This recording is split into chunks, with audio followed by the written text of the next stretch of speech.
Bonjour Elsa et bonjour Pierrick. Merci beaucoup de nous accorder cette interview. Première question, je voulais un petit peu savoir qui vous étiez. Est-ce que vous pouviez nous expliquer un petit peu votre parcours? Donc, je m'appelle Elsa Chartier, je suis dessinatrice de comics, essentiellement pour l'instant.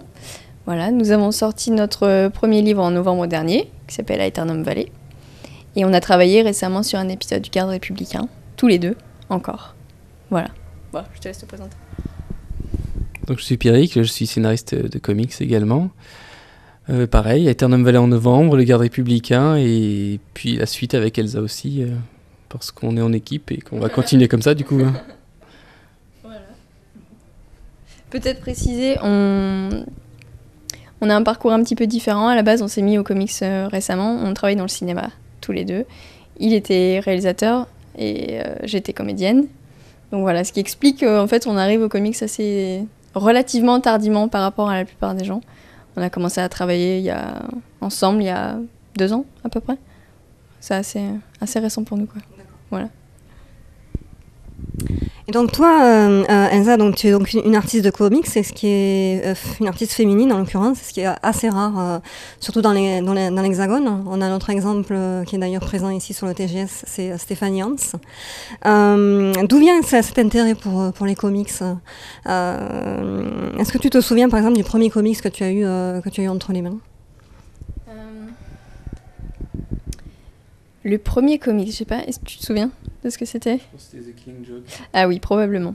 En fait, j'ai commencé à lire des comics complètement par hasard. J'avais un a priori assez négatif, je dois dire vraiment, parce que je connaissais rien des comics, c'est pour les gamins. Voilà. Non mais c'est vrai, au final.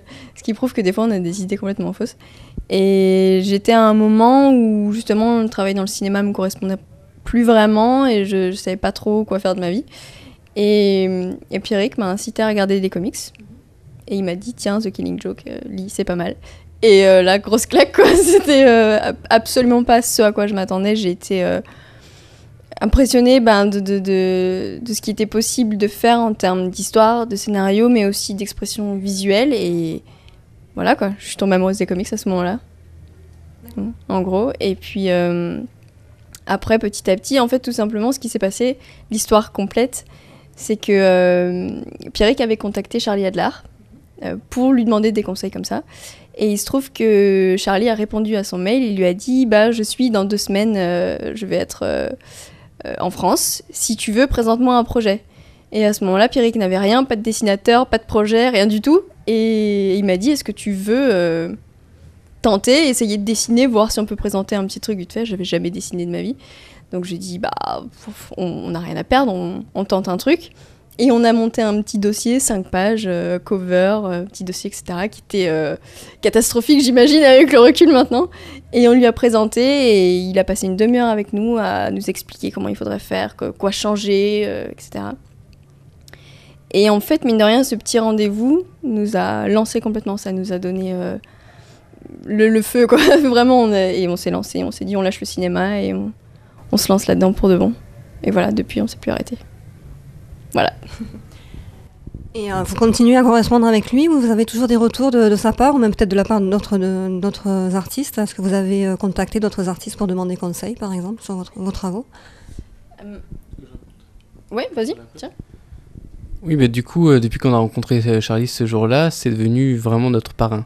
C'est-à-dire qu'on doit l'avoir au moins 1 fois par semaine par mail. Même pendant une période, c'était pratiquement tous les jours. Dès qu'on avait un dessin, on lui envoyait une planche, on lui envoyait pour avoir ses commentaires.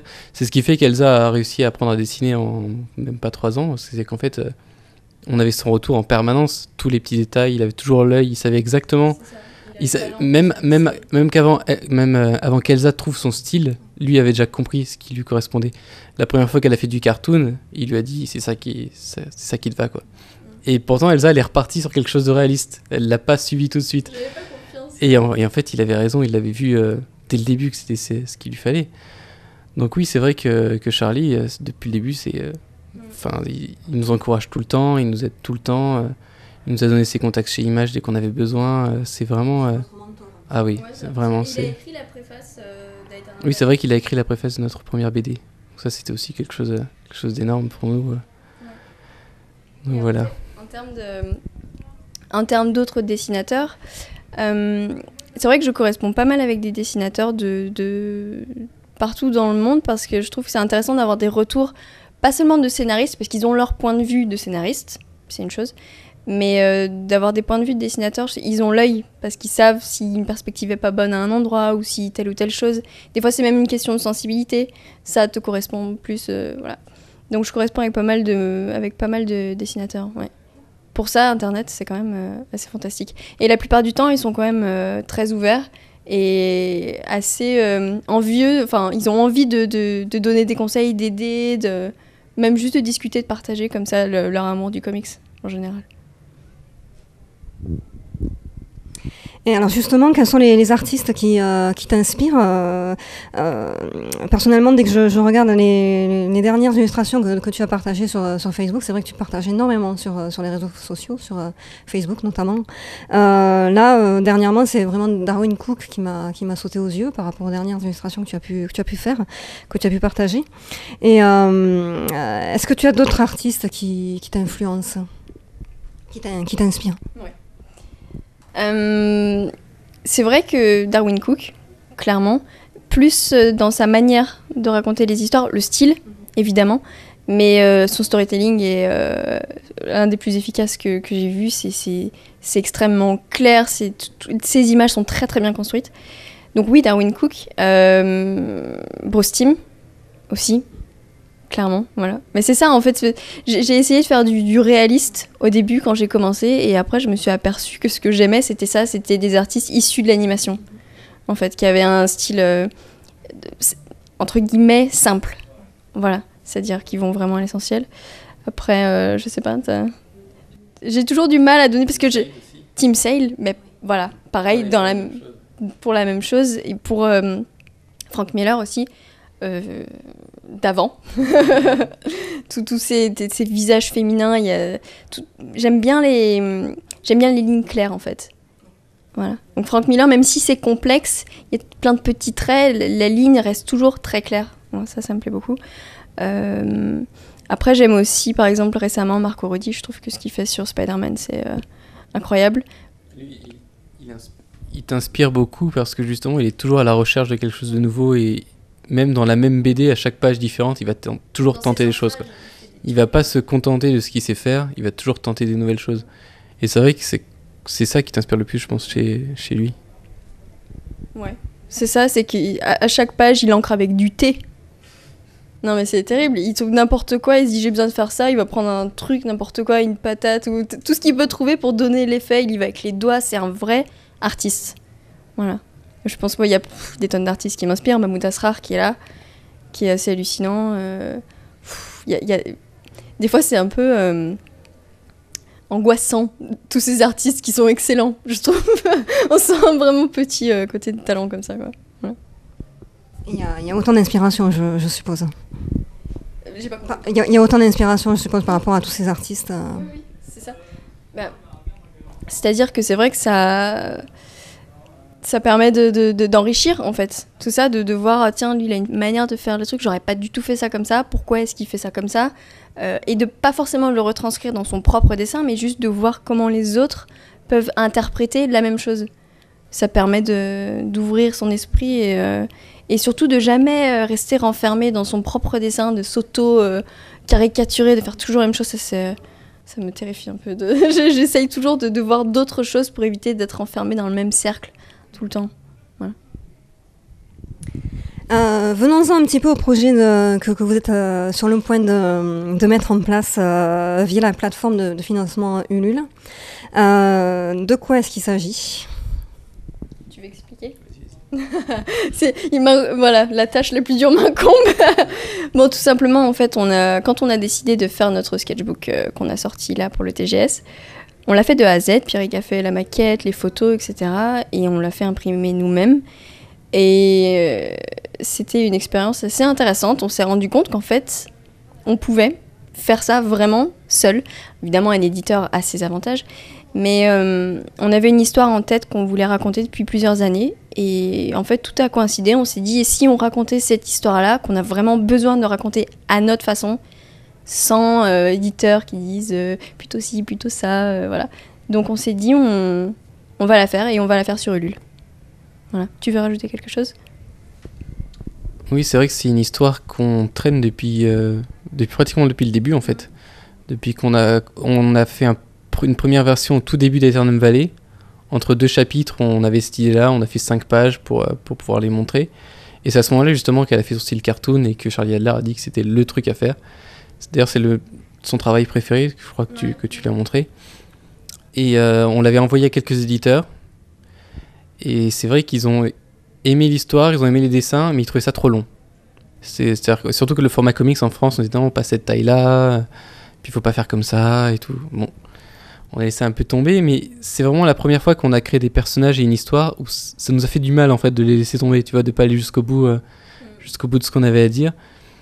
Et du coup, en faisant ce sketchbook et en voyant qu'on pouvait tout faire de A à Z, on s'est dit c'est le moment quoi. Il faut qu'on le fasse, c'est important. Si on le fait pas maintenant, voilà, on le fera pas.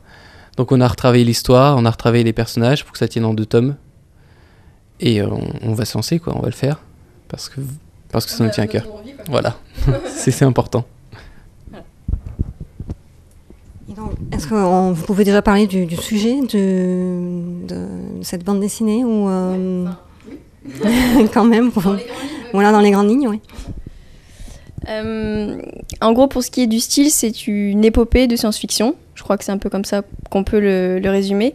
C'est l'histoire d'un couple de 2 femmes qui se bat pour pouvoir vivre son amour tranquillement. Et c'est vraiment une histoire d'aventure. C'est-à-dire qu'elles se battent, vraiment, physiquement se battent, pour pouvoir continuer à s'aimer. Et donc évidemment, on traite de l'homophobie. C'est l'un des thèmes, clairement le thème principal. Après, est-ce que tu veux rajouter quelque chose sur l'histoire ? Il ne faut pas trop en dire. Ouais, c'est ça, il faut garder un petit peu de surprise. Mais voilà, garder en tête, épopée de science-fiction avec un couple de femmes qui s'aiment, vraiment, et qui sont prêtes à se battre. Parce qu'en fait, il y a quelque chose qui m'a marqué dans toutes les histoires qu'on trouve sur l'homophobie, sur les couples homosexuels, c'est que souvent, il y a ce petit côté de faiblesse, de victime. Ça finit toujours mal, c'est toujours tragique. Et là, je voulais vraiment que ce soit 2 femmes qui se battent, mais vraiment qui lâchent pas le morceau. Et elles sont pas faibles, elles sont là, elles sont fortes, et elles vont vraiment tout donner. Tu vois, c'est ce qui est un peu dans la vie d'Adèle, par exemple, où ça finit forcément mal. Et c'est vrai qu'à un moment, je me suis dit, c'est pas ça, quoi. C'est pas ça quand on voit tous les gens qui défilent, tous les gens qui se battent pour leurs droits. C'est ça la réalité. Et c'est ça qu'on voulait montrer justement avec ce projet-là. C'est cette force-là. Oui, donc effectivement, pourquoi ce sujet-là en particulier vous tient à cœur ? On s'est, en fait, au final, on s'est posé la question. On s'est dit pourquoi à ce point-là est-ce qu'on a envie de raconter cette histoire ? Et en fait, je pense, pour moi personnellement, la conclusion à laquelle j'en suis venue, c'est parce que j'ai eu la chance, moi, de trouver quelqu'un que j'aime vraiment. Je l'ai trouvé jeune, et j'ai trouvé quand j'étais jeune, et je vois à quel point ça fait partie de moi aujourd'hui, à quel point ça m'épanouit, à quel point ça me rend vraiment heureuse, et à quel point ça fait la personne que je suis. Et l'idée qu'on puisse m'enlever ça, si ça avait été une personne du même sexe, ça me met vraiment dans une rage pas possible. Je trouve ça... si on peut faire quelque chose, nous, à notre petit niveau, pour dire notre sentiment là-dessus, j'ai vraiment besoin de pouvoir m'exprimer, quoi. Voilà. C'est un peu pour les mêmes choses, et surtout que moi j'ai la chance de venir d'une famille où ça aurait jamais été un problème d'être en couple avec un autre homme, et j'ai envie que ce soit pareil partout. Voilà, c'est aussi simple que ça en fait. J'ai envie que ce soit fini une bonne fois pour toutes. J'ai envie de montrer en fait que si c'était pas les couples gays, ça serait les couples interraciaux, il y a toujours un problème avec ces gens-là, ils cherchent toujours quelque chose qui va pas dès que c'est un tout petit peu différent d'eux. Et c'est ce que j'ai envie de montrer avec cette histoire aussi, c'est que ça s'arrêtera jamais, il faudra se battre tout le temps, et qu'on lâchera pas le morceau, quoi, tout simplement. Ça fait plaisir à entendre. Et là, concrètement, sous quel format vous avez choisir de publier cette BD et quels sont les bonus auxquels les participants pourront bénéficier, par exemple? Tiens, je te laisse expliquer. Alors là, pour l'instant, on a choisi de faire 2 tomes de 72 pages. Donc ça va correspondre en fait à 6 issues de comics. Voilà, parce qu'on va vraiment le conditionner en format comics, en pagination comics, comme ça va nous permettre peut-être de le diffuser aux États-Unis, directement découpé, dès qu'on le peut. Les bonus, il va y avoir plein de choses. Il va y avoir déjà le livre, forcément, le tome 1. Voilà, ça sera une édition spéciale justement pour Ulule, avec un tirage illimité entre 500 et 1000 exemplaires, je pense, qui sera numéroté avec des bonus exclusifs, une couverture exclusive.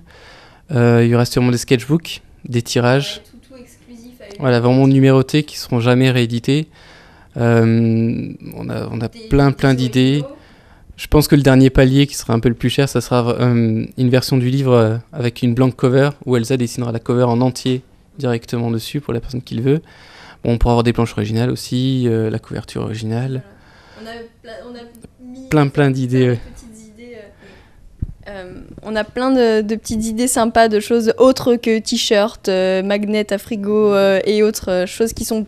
Voilà, en fait, on a envie de mettre dans les bonus et dans ce que les gens vont avoir, des choses qu'ils auraient eu envie d'acheter en tant que telles. C'est-à-dire pas le cadeau que tu mets au fond de ton tiroir et que tu n'utiliseras jamais. On a envie de faire vraiment plaisir aux gens qui vont nous soutenir. Et est-ce que vous pensez qu'un artiste se doit d'adhérer à une ou plusieurs causes au fil de sa carrière, ou est-ce qu'il peut simplement se contenter de dessiner ou de raconter des histoires sans se soucier du reste? On en parlait pareil l'autre fois, et pour moi il n'y a pas d'obligation en fait. C'est-à-dire il faut que ça vienne naturellement, parce qu'à partir de ce genre de choses, dès que c'est forcé, ça sert à rien. Moi, la lutte contre l'homophobie, c'est quelque chose qui me touche, donc voilà. Je rajoute ma pierre, j'essaye de participer un peu à ça. Il faut pas se dire l'artiste doit. Si l'artiste a envie, évidemment, il faut faire. En plus, en général, ça fait des bouquins de qualité quand on dit quelque chose qu'on a vraiment besoin de dire. Après, c'est vrai que d'une manière générale, c'est bien que les artistes le fassent. Comme on discutait la dernière fois, la mobilisation dans les manifestations ou les articles de presse, etc., c'est très très bien, mais c'est instantané. Les traces, ce qui va rester dans le futur, pour les générations futures, c'est les traces écrites. Et c'est en cela que les artistes, scénaristes ou artistes interviennent. Voilà. Alors pareil, comme Elsa, je pense pas qu'il y ait d'obligation, mais quand j'écris, en fait, je peux pas m'en empêcher. En général, quand j'ai une idée d'histoire qui me vient, il y a forcément une chose que j'ai besoin de dire sur Aeternum Valley. Il y a beaucoup de sujets qui sont collés en dessous du scénario. En fait, j'ai besoin, parce que ça va structurer toute mon histoire, ça va structurer ce que les personnages ont envie de dire. Est-ce que tu t'engages à chaque fois pour une cause ? Pas aussi fort que pour la prochaine, c'est sûr. Mais j'ai toujours quelque chose que j'ai vraiment envie de dire, et que j'espère convaincre les lecteurs quand ils le lisent. Après, c'est vrai que dans Aeternum Valley, c'est vraiment... c'est discret. C'est discret, mais si on cherche, on peut trouver les thèmes. Là, pour la prochaine, c'est vraiment le thème central. Je pense que les artistes ont besoin tout le temps. J'ai du mal à imaginer un scénariste qui n'a pas envie de dire quelque chose. Il y en a qui arrivent très bien à juste prendre un personnage et raconter une histoire divertissante, mais il y a toujours besoin de ce fil conducteur. Et je pense que je continuerai toujours à faire ça. J'ai besoin. D'ailleurs, quand je suis en pleine inspiration, je fais quoi ? Je prends les thèmes qui me sont chers et j'écris dessus. Voilà.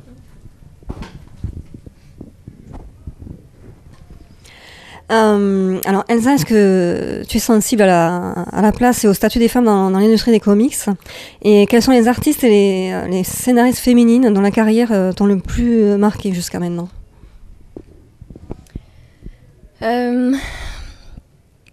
Disons que, évidemment, je trouve que c'est dommage qu'il y ait aussi peu de femmes qui travaillent dans le comics.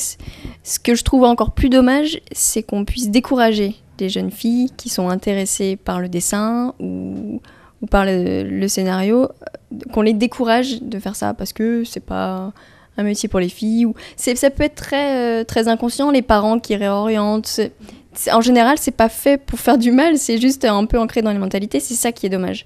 Après, évidemment, plus il y aura d'artistes féminines, au mieux ce sera, mais Après, dans ce genre de métier, il faut pas rêver, c'est pas une question de parité. Il n'y a pas de 50-50, c'est voilà, chacun. Mais au moins que les jeunes filles qui montrent un intérêt, qu'on les encourage. Voilà. Après, concernant les artistes féminines que j'aime bien, je suis assez impressionnée par Sarah Pikeli. Je trouve qu'elle... j'ai son Spider-Man qu'elle a fait. Et elle a une maîtrise de l'anatomie. Je sais pas si c'est l'école italienne qui fait ça, je sais pas. Mais qui est hallucinante. Et justement, il y avait juste un tout petit point qui me gênait un petit peu dans son bouquin, mais je crois que même elle le sait, c'est que c'était un tout petit peu figé. C'est-à-dire que c'était parfait au niveau anatomique, c'était vraiment parfait, mais ça manquait un petit peu d'énergie.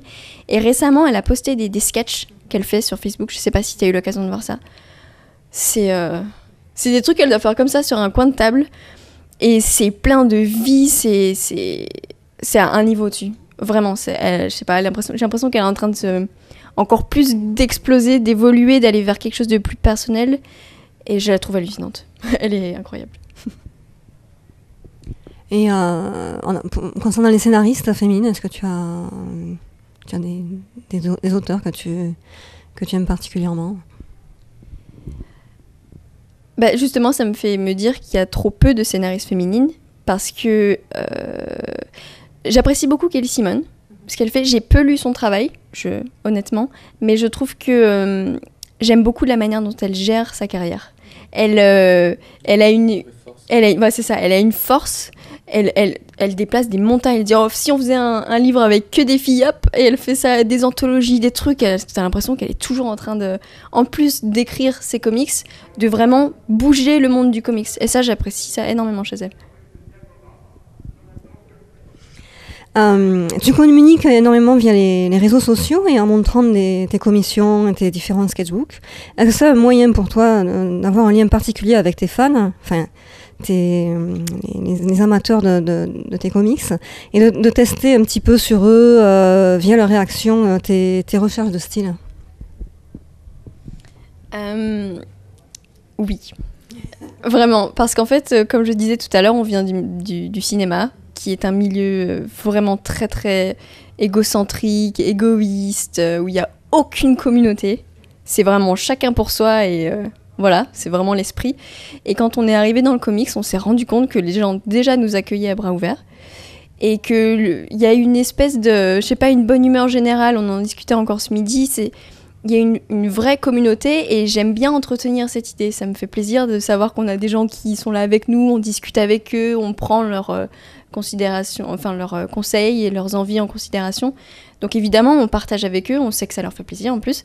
Et même pour ce qui est des recherches de style, comme tu disais, des fois, ça aide d'avoir un point de vue complètement différent du sien. Parce que toi, tu travailles avec moi, donc son point de vue en lui-même m'apporte quelque chose de différent, mais des fois, t'es encore trop proche, voilà. Et du coup, ça arrive rarement, parce que je veux pas non plus laisser mon style influencer au gré de ce que les gens veulent, c'est aussi en fonction de moi. Mais des fois, j'hésite entre vraiment deux choses, est-ce que plutôt ci, plutôt ça, quand c'est vraiment des choses importantes. Et je demande l'avis parce que c'est intéressant, ça reflète, je pense... disons que c'est intéressant parce que dans ces cas-là, c'est pas le goût des gens, c'est qu'est-ce que je fais de mieux, qu'est-ce qui correspond mieux à mon style. Voilà, c'est en ça que c'est intéressant. Donc récemment, vous avez été embauché par Thierry Mornay sur le Garde républicain. Vous avez travaillé en ce moment sur un épisode du Garde républicain.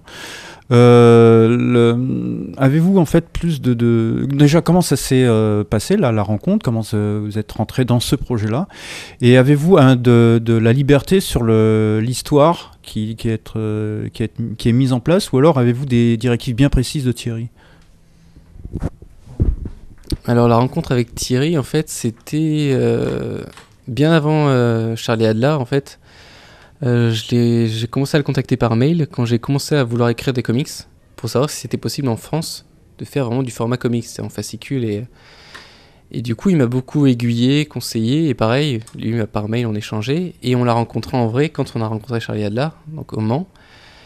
Et pareil, on a gardé contact. Et au moment de faire Eternam Valley, en fait, il nous a proposé de nous servir un peu d'éditeur. C'est-à-dire de relire, de nous donner des conseils sur les textes, corriger. Et comme il a bien aimé ce qu'on a fait sur Eternam Valley, dès qu'on a terminé, il nous a proposé de faire un épisode du Garde. Et là, il nous a bien dit qu'on avait vraiment 100% de liberté. C'est-à-dire qu'on choisit l'époque, d'abord, parce que donc il y a plusieurs époques pour Garde républicain, donc on a choisi 1984. Et après ça, on propose un thème qu'on va aborder et un petit résumé de l'histoire. Et à partir de là, il dit oui, non. Il nous a dit oui tout de suite.